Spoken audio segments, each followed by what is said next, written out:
يلا نعمل الحلقة دي شوربة الجمبري والجمبري الكريسبي الحلو قوي اهو. يلا نشوفه هيتعملوا ازاي خطوة خطوة بس. يلا بينا.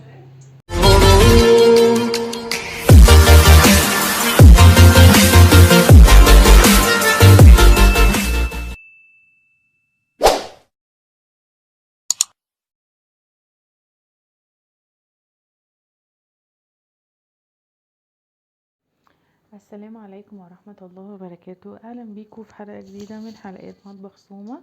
يا رب تكونوا بخير دايما وبصحة وبسلام. النهاردة هنعمل زي ما انتوا شايفين كده الجمبري. طبعا ده مش متنضف ولسه بقشره. فالنهارده ده حوالي كيلو. انا هعمل نص مقلي عشان نشوف الطريقة، مقلي ونص في الشوربة. برضو الطريقتين بيبقوا حلوين جدا. بس قبل اي حاجة بقى طبعا لازم حاجة اساسية بنعملها في الجمبري. الا وهي بقى ايه؟ لازم اول حاجة بنمسك كده التنظيف، دي اهم حاجة. بنمسك الجمبرياية كده اهو، وبناخد من نص السلسلة او من فوق، بندخل كده زي سلكة او سكينة رفيعة، شايفين معايا، وادخلها كده ونحاول نطلع ايه؟ السلسلة الرمية، شايفينها؟ شايفين اللي طلعت دي؟ نقوم كده شدينها كده بكل سهولة اهي، طلعت معايا. وهكذا في ايه؟ في الباقي بقى. طبعا ده يعني ده اللي هو بقشره، اللي هو ده بقشره. طبعا ده اللي هيتعمل في الشوربة براسه بكله كده، عشان طبعا الراس والحاجات دي بتنزل الحاجات بقى اللي فيها كده، وتبقى الشوربة طعمها حلو جدا يعني. فده انا هخليه بقشره. التاني يعني التاني بقى طبعا هقشره. فانا هعمل نص كده ونص كده، نخلص بس الاول هعمل لكم واحده تانية. وانا ايه؟ بطلع لكم كده ايه السلسله الرمليه. هي سهله خالص، سلاكه، وبنخش كده من النص الظهر كده، وبطلع كده، شايفين؟ اهي طلعت معايا بس كده، واقوم شدها بالراحه كده، بتطلع معايا بكل سهوله، ما فيهاش اي حاجه اهو كده. بس كده هعمل بقى كده ايه؟ كم يعني حبة كده، مثلا بنص كيلو كده ولا حاجة اهي. واحدة كمان، وشدها بالراحة كده، وادي طلعت معايا. هعمل كذا واحدة كده، وهوريكم بقى برضو لما يجي يتقشر اللي انا هحمره هيتقشر ازاي. زي ما انتوا شايفين اهو، عملت حبة شلت منهم السلسلة الرملية، دول اللي هنعمل منهم الشوربة. بصوا اهي، بصوا كل ده طالع من الايه؟ من ظهر الجمبري. اللي احنا بقى هنحمره. هوريكم بقى طريقة تقشيره. بصوا كده، بعمل كده اهو.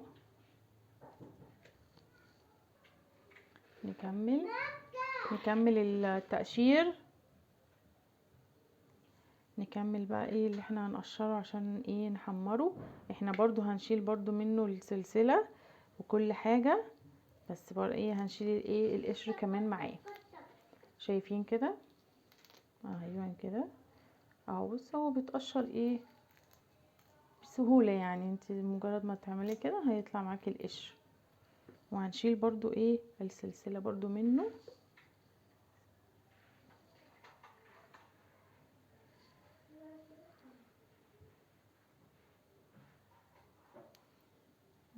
كده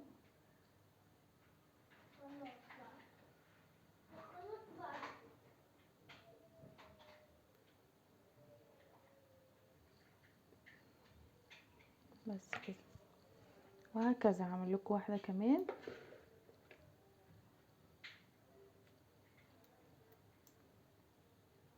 بصوا بقى، دي البهاريز بقى اللي بتدي للشوربة طعم، اللي هي بتبقى في الراس. فعشان كده بنسلقه بقشره كله، عشان ايه؟ بتدي طعم للشوربة حلوة قوي. اهي كده هي اتقشرت اهي. بنشيل بقى السلسلة اهي، شايفين طلعت معايا اهيت. بس كده ايه كده تكون اتقشرت. بس كده هكمل بقيه الكميه واوريكم بقى ايه الخطوات التانية. ورجعت لكم بعد ما اهو نضفناه. ده اللي هيتقلي اهو، ده كله كده بصوا اتنضف. وده اللي ايه هنعمله شوربه. نبدا بقى نتبل اللي هو هيتقلي ده. بقطع بناخد عصير ليمونه كده ونعصرها. هقول لكم التتبيله اهو واحده واحده. ليمون،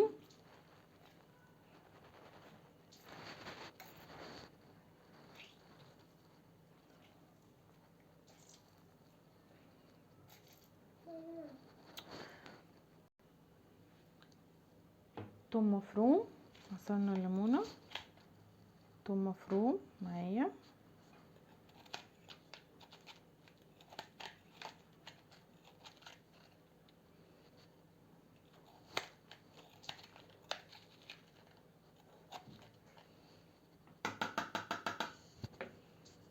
كمون،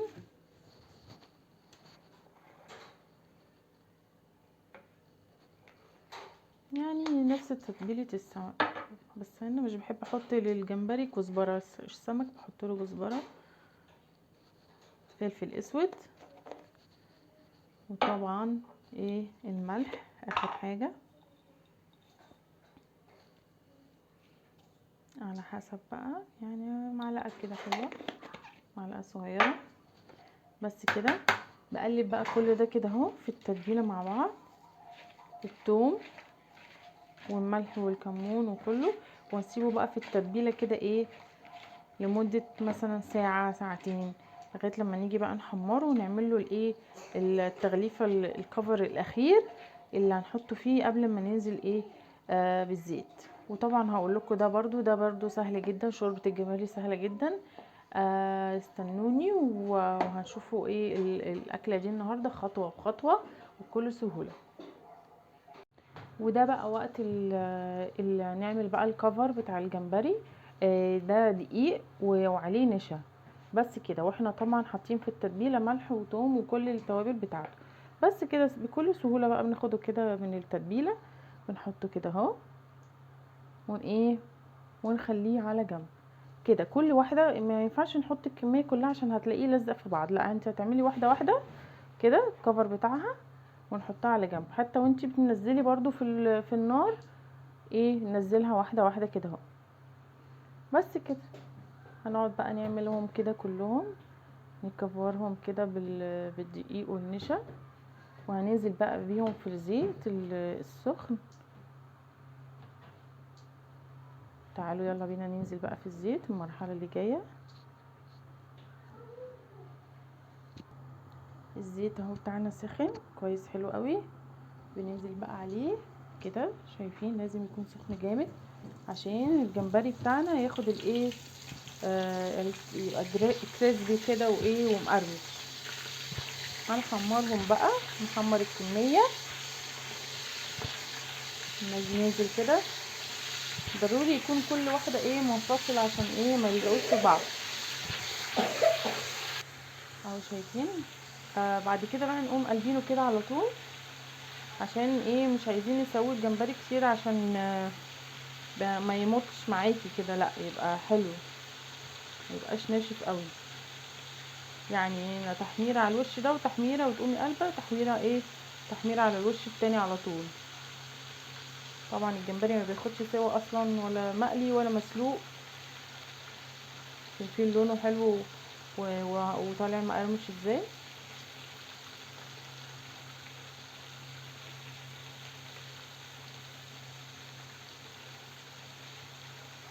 مره على الوش ده ومره على الوش ده وبتطلعي على طول. نعمل بقى الجمبري التاني. بصوا احنا جبنا بقى الجمبري اللي احنا هنعمله شوربه. جايبين بصلايه وسط كده، فرمتها ناعم قوي وحطيتها من غير اي حاجه، ولا زبده ولا زيت ولا اي حاجه. هولع عليها مع الجمبري كده وهوريكم دلوقتي. يلا تعالوا نشوف. هنطلع بقى اول طاسه اهي، لونه ذهبي وحلو قوي. برضو بيفرق في نوع الجمبري يا جماعة، عشان في برضو جمبري بيبقى رخيص وبيبقى جمبري غالي، بس غالبا الجمبري اللي هو الكبير ده بيبقى حلو يعني. اهو شايفين ذهبي وشكله تحفة. ننزل بقى بالطاسة التانية عشان نعمل الجمبري التاني.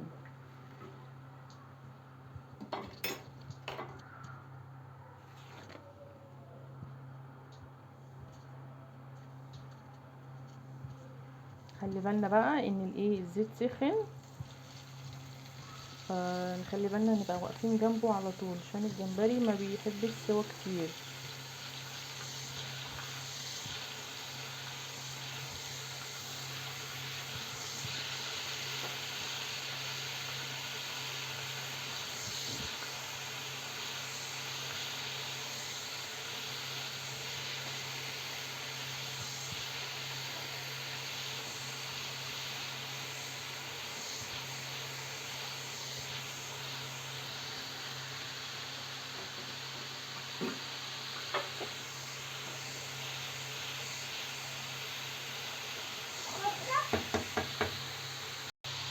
في جمبري بتاعنا بقى على النار.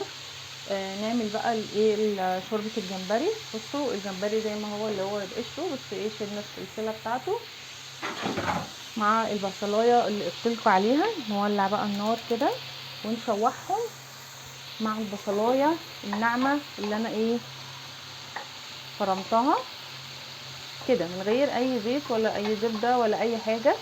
هيتشوحوا كده مع بعض.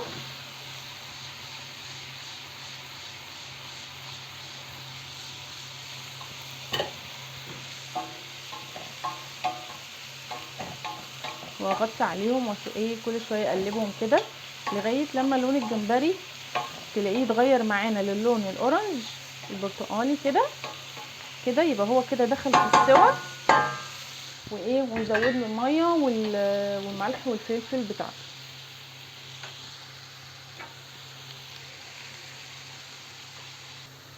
التوابل بتاعه الجمبري ملح وفلفل وكمون.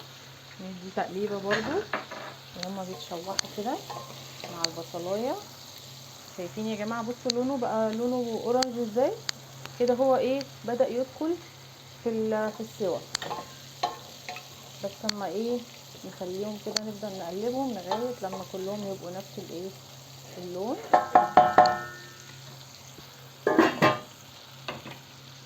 ونطلع بقى الطاسه الثانيه بتاعت الجمبري.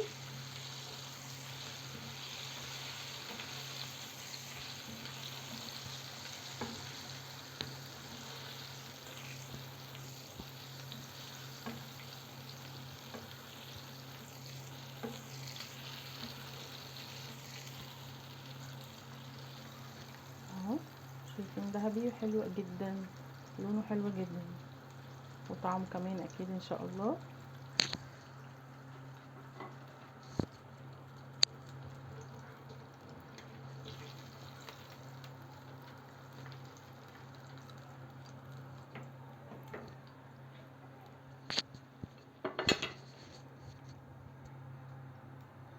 نرجع بقى نشوف الجمبري بتاعنا.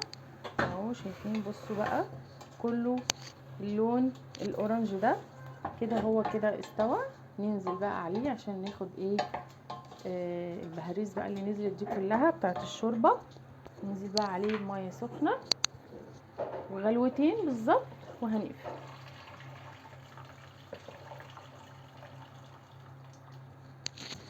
كده. نديله تقليبه كده. احنا حطينا التوابل بتاعته وكل حاجه. غلوتين كده على النار وهنقفل على طول.